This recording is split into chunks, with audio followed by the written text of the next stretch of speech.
Selamat datang di Pemilu 2024.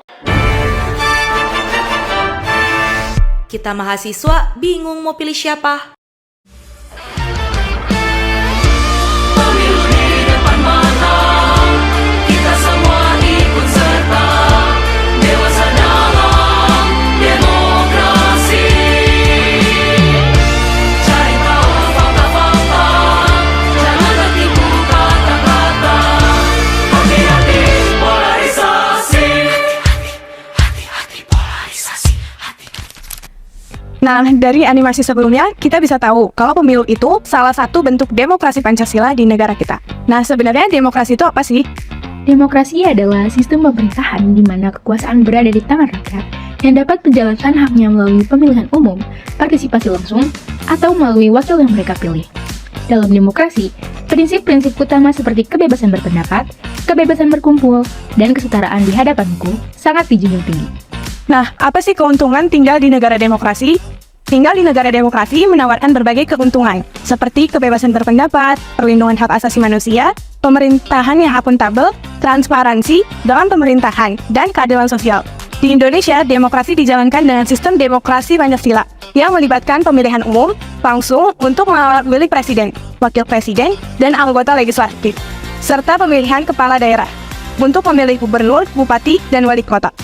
Pemilu di Indonesia dilaksanakan berdasarkan asas berjurjil, langsung, umum, bebas, rahasia, jujur, dan adil. Asas ini mengatur bahwa pemilih memberikan suara secara langsung tanpa perantara. Semua warga negara yang memenuhi syarat berhak memilih dan dipilih. Pemilih bebas menentukan pemilihannya tanpa tekanan. Suara pemilih dirahasiakan. Pemilih dilaksanakan dengan jujur tanpa kecurangan dan semua peserta pemilu diperlakukan sama dan adil. Di sisi lain, ada istilah golput. Kalian pasti nggak asing dengan istilah golput. Nah, sebenarnya arti golput itu apa sih?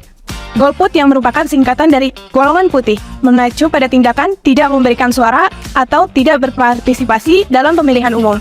Golput bisa terjadi karena alasan apatis, protes terhadap kandidat yang ada, atau ketidakpercayaan terhadap sistem pemilu itu sendiri. Istilah golput berasal dari ungkapan bahasa Indonesia golongan putih atau kelompok kulit putih. Golput berawal dari sebuah aksi politik, sebuah bentuk protes terhadap kecurangan pemilu pada masa Orde Baru. Istilah ini bahkan meniru nama kendaraan politik Soeharto, Golkar. Namun, kini, golput digunakan sebagai istilah yang mencakup semua bentuk non-voting.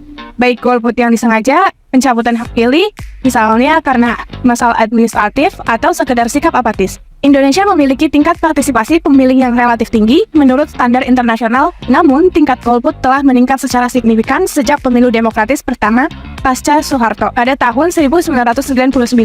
Alasan sebagian besar masyarakat memilih golput adalah adanya kemarahan atau ketidakpuasan terhadap kandidat yang tersedia atau kurangnya kepercayaan terhadap sistem politik yang dianggap korup dan tidak representatif oleh banyak orang.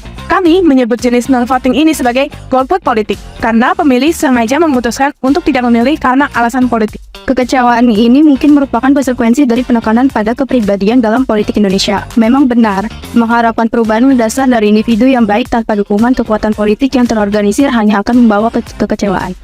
Dalam kondisi seperti ini, tidak mengherankan jika Jokowi menyerah pada kepentingan sistem politik yang korup dan kini menunjukkan kecenderungan tidak liberal atau anti-demokrasi. Kenapa sih kita tidak boleh golput? Karena hal ini dapat mengurangi kekuatan suara rakyat dan tidak mencerminkan kehendak mayoritas, memberikan kesempatan pada kandidat yang tidak diinginkan untuk memenangkan pemilu, serta mengabaikan tanggung jawab sebagai warga negara. Memilih adalah salah satu bentuk tanggung jawab untuk berpartisipasi dalam menentukan arah kebijakan dan masa depan negara.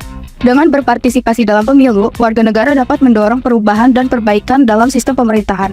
Memahami pentingnya peran serta dalam pemilu diharapkan dapat membuat masyarakat lebih aktif dan bertanggung jawab dalam menggunakan hak pilihnya, demi kemajuan dan kesejahteraan negara. Nah, teman-teman, dari penjelasan tersebut, kita sudah bisa tahu ya, apa itu arti demokrasi, keuntungan yang bisa kita dapetin saat tinggal di negara demokrasi, sistem pemilu di Indonesia, juga arti dari golput itu sendiri, dan alasan kenapa banyak orang yang memilih golput, serta dampak apakah yang akan kita dapatkan jika kita memilih untuk golput. Nah, sekian dari kami, kurang lebihnya mohon maaf dan terima kasih.